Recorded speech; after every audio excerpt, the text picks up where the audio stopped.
नमस्कार,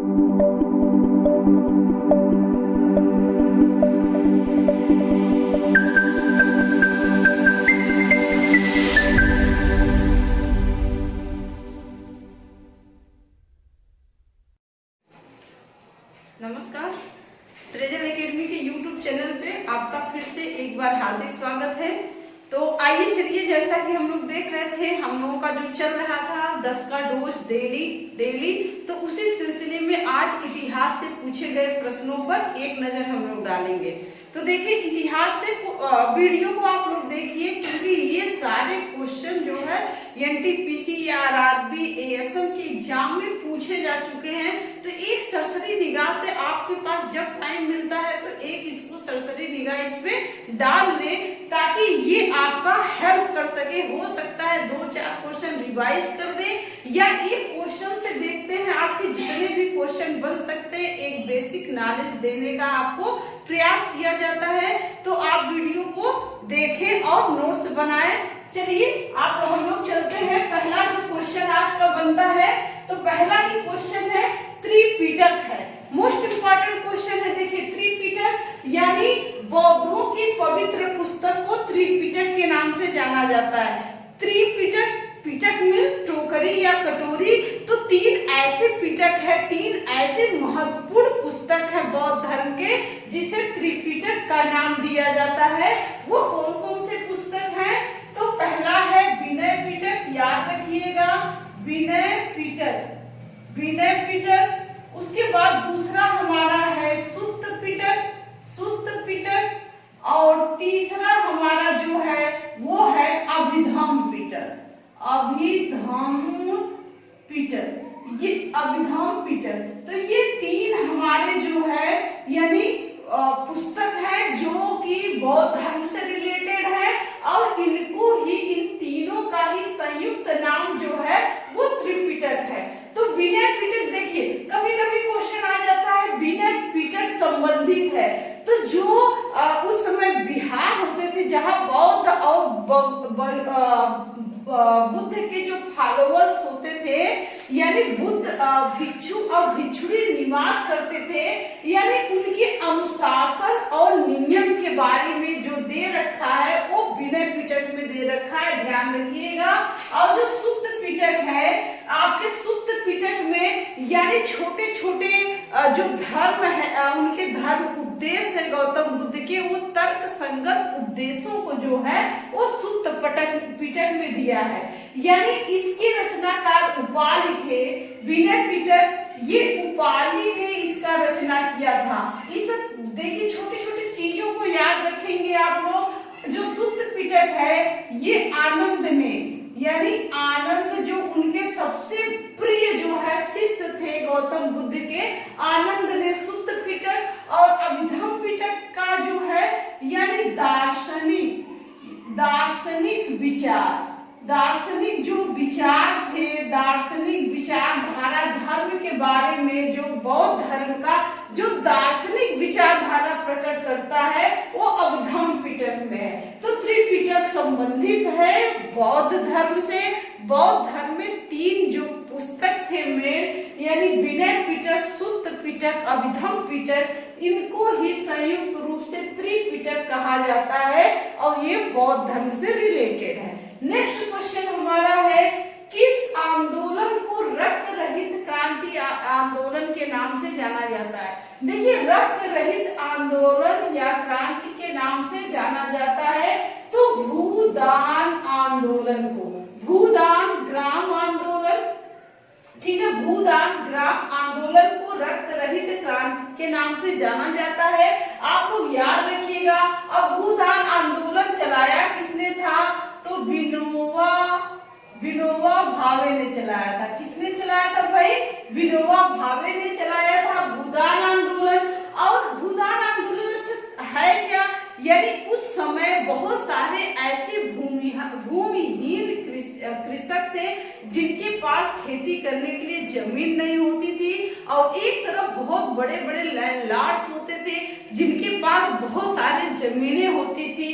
तो उन्हीं के उद्देश्य थे, इसके उद्देश्य से विनोबा भावे ने एक आंदोलन चलाया जिसे भूमि आंदोलन के नाम से जाना जाता था। इसका उद्देश्य था कि हम उन जिनके पास बहुत सारे जमीन है उनसे हम कुछ जमीन यानी एक टुकड़ा जमीन मांगेंगे, ये कह के कि हम भी आपके क्या है, पुत्र हैं, आपके बेटे हैं, आप हमें अपना पुत्र समझिए और इसमें से 1/6 जमीन जो है हमको दीजिए और मैं आपको वचन देता हूं कि इस जमीन को मैं कभी बेचूंगा नहीं, बल्कि उन कृषकों को दे दूंगा जिनके पास जमीन नहीं है, वो कृषि करके अपना जीविकोपार्जन कर सके।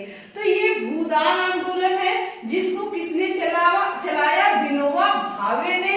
इन्हें प्रथम सत्याग्रही क्या कहा जाता है? प्रथम सत्याग्रही भी कहा जाता है। प्रथम सत्याग्रही कौन थे? विनोबा भावे थे। और देखिए और कब ये चला था आंदोलन? तो 18 अप्रैल, याद रखिएगा 18 अप्रैल 1951, याद रखिएगा 51 में चलाया गया ये आंदोलन है। स्वतंत्रता के बाद चलाया गया आंदोलन है, इसको दिमाग में रखिएगा। और तमिलनाडु को पिचनापल्ली एक स्थान है जहां से इनको पहला जमीन दान के तौर पर मिला था। तो ये आपका किस आंदोलन को रक्त रहित क्रांति के नाम से जाना जाता है? तो भूदान ग्राम आंदोलन को। गौरवपूर्ण क्रांति या रक्तहीन क्रांति जो इंग्लैंड की थी उसे मत समझ जाइएगा, ठीक है। अब देखिए नेक्स्ट क्वेश्चन हमारा है किताब उल हिंद की रचना किसने की? तो किताब उल हिंद बहुत इंपॉर्टेंट है, किसने की थी? अल बरूनी। अल बरूनी ने किताब हिंद या तहकीकात हिंद, इसी का नाम है, देखिए किताब उल हिंद या तहकीकात हिंद, याद रखिएगा, इसको ध्यान में रखिएगा। इसकी रचनाकार कौन है? अल बरूनी। अल बरूनी कब किसके साथ भारत आया था? महमूद गजनवी का। कहाँ का निवासी था? उज्बेकिस्तान का निवासी था। तो ये सारा क्वेश्चन आपके दिमाग में तुरंत रन करना चाहिए। जैसे ही अल बरूनी आए तो ये आपके दिमाग में एक मैप हो जाना चाहिए 4-5 लाइन का कि अल बरूनी कौन था, किसके साथ भारत आया था और इसने कौन सी पुस्तक लिखा था, ठीक है। तो किताब उल हिंद या तहकीकात हिंद, याद रखिएगा। नेक्स्ट हमारा क्वेश्चन है स्वराज पार्टी की स्थापना किसने की? तो स्वराज पार्टी की स्थापना किसने की भाई? चित्तरंजन दास ने। किसने किया था? चित्तरंजन दास ने 1923 में स्वराज पार्टी की स्थापना की थी, 23 में, ठीक है। स्वराज पार्टी की स्थापना चित्तरंजन दास ने किया था। कब? 23 में किया था। और इन्हें किसके उपनाम से जाना जाता है? तो देश बंधु चित्तरंजन दास। क्वेश्चन कभी कभी ऐसे ही पूछ लेता है, देश बंधु की उपनाम से किसे जाना जाता है? तो चित्तरंजन दास को जाना जाता है देश बंधु के उपनाम से, ठीक। नेक्स्ट क्वेश्चन देखिए, बहुत इंपॉर्टेंट क्वेश्चन है। यूनेस्को का विश्व विरासत स्थल रानी का बाग स्थित है। रानी का बाग कहाँ स्थित है? तो गुजरात के पाटन में स्थित है। रानी का बाग क्या है? यानी एक कुआं है, बावड़ी है। क्या है भाई? एक बावड़ी है, बावड़ी जिसे हम लोग कुआं कहते हैं, ठीक है। तो ये 64 मीटर गहरा जो है कुआं है, 64 मीटर जिसकी गहराई है। और इसको सोलंकी, याद रखिएगा, यानी सोलंकी वंश का शासक था भीमदेव। भीमदेव उसने इसको बनवाया था, भीमदेव ने इसे बनवाया था। और 2014 में यूनेस्को द्वारा इसे विश्व विरासत स्थल बनाया गया। विश्व विरासत की सूची में इसे शामिल किया गया। और एक फैक्ट आप लोग ध्यान में रखिएगा कि 2018 में आरबीआई भारतीय रिजर्व बैंक ने यानी 100 रुपए के नोट पे, कितने? 100 रुपए के नोट पे ये रानी के बाग का चित्र अंकित कराया। किसका चित्र? ये रानी के बाग का चित्रण 2018 में आरबीआई ने 100 के नोट पर अंकन कराया है। अगर जो ध्यान नहीं दिए होंगे वो जाके जरूर ध्यान दीजिएगा 100 का नोट निकाल के। तो यूनेस्को जो नई वाली नोट आई है इसको भी ध्यान रखिएगा। तो यूनेस्को का विश्व विरासत स्थल रानी का बाग स्थित है। कहाँ स्थित है? गुजरात के पाटन में स्थित है। इस रानी के बाग का निर्माण किस वंश के शासकों ने करवाया? तो सोलंकी वंश के। किस शासक ने करवाया? तो भीमदेव ने करवाया। इसे यूनेस्को ने विश्व विरासत की सूची में कब शामिल किया? तो 2014 में शामिल किया, ध्यान रखिएगा। और 2018 में आरबीआई ने जो 100 का नोट आया तो उस पे रानी के बाग का अंकन किया 100 के नोट पे। ठीक, देखिए नेक्स्ट क्वेश्चन है हमारा, अभिनव भारत का गठन किसने किया? तो अभिनव भारत का गठन किसने किया? विनायक सावरकर ने। विनायक सावरकर ने या स्वतंत्र वीर सावरकर, इनका उपनाम भी है, स्वतंत्र वीर सावरकर के नाम से भी जाना जाता है। इन्होंने जो है अभिनव भारत का गठन 1904 में किया। कब किया भाई? 1904 में अभिनव भारत का गठन किया विनायक सावरकर। और एक फैक्ट आप लोग ध्यान रखिएगा कि 1857 की जो क्रांति हुई थी तो उस क्रांति पे इन्होंने first war of independent, first वार लिख लीजिएगा, फर्स्ट वार ऑफ इंडिपेंडेंस जो था, इंडिपेंडेंस 1857, इनके पुस्तक का नाम है फर्स्ट वार ऑफ इंडिपेंडेंस 1857। किसने लिखा था? तो विनायक सावरकर ने या स्वतंत्र वीर सावरकर ने लिखा। यानी उन्होंने ही इस क्रांति को स्वतंत्रता की प्रथम क्रांति की संज्ञा दिया इसमें, अपनी पुस्तक में। तो ये आप फैक्ट एकदम ध्यान रखेंगे। नेक्स्ट हमारा देखिए very very most important question है जो बार बार क्या करता है, रिपीट करता है। कुछ ऐसे क्वेश्चन होते हैं जिनकी महत्व बहुत ज्यादा होती है, इसलिए उनके रिपीटेशन की संभावना बढ़ जाती है। तो देखिए बृहदेश्वर मंदिर का कहाँ स्थित है? बृहदेश्वर मंदिर स्थित है तो तमिलनाडु के तंजौर में। कहाँ स्थित है भाई? तमिलनाडु के तंजौर में स्थित है। इसका निर्माण किसने कराया? तो चोल वंश के राजा राज।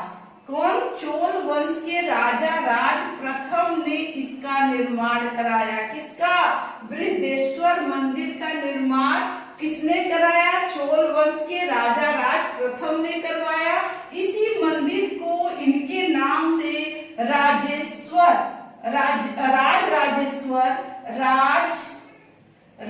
राजेश्वर मंदिर भी कहा जाता है।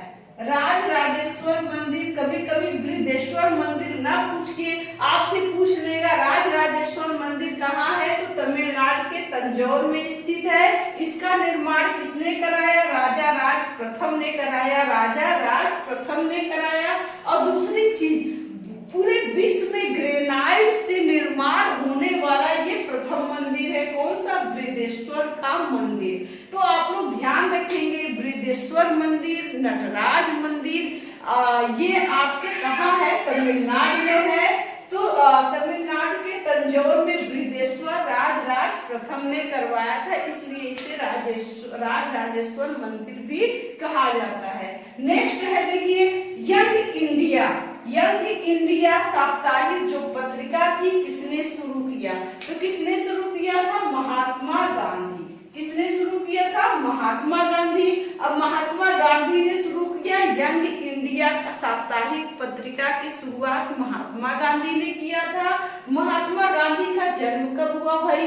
तो अपने दिमाग को क्लिक करिए, कि हमें कितना याद है, इसलिए आपको ये 10 का डोज दिया जा रहा है कि 10 क्वेश्चन आप लोग पढ़िए और सोचिए ये सारे क्वेश्चन हमें आ रहे हैं या नहीं आ रहे हैं। नहीं आ रहे हैं तो इसका मतलब आपकी तैयारी पूरी नहीं है, आपको और भी तैयारी करने की जरूरत है।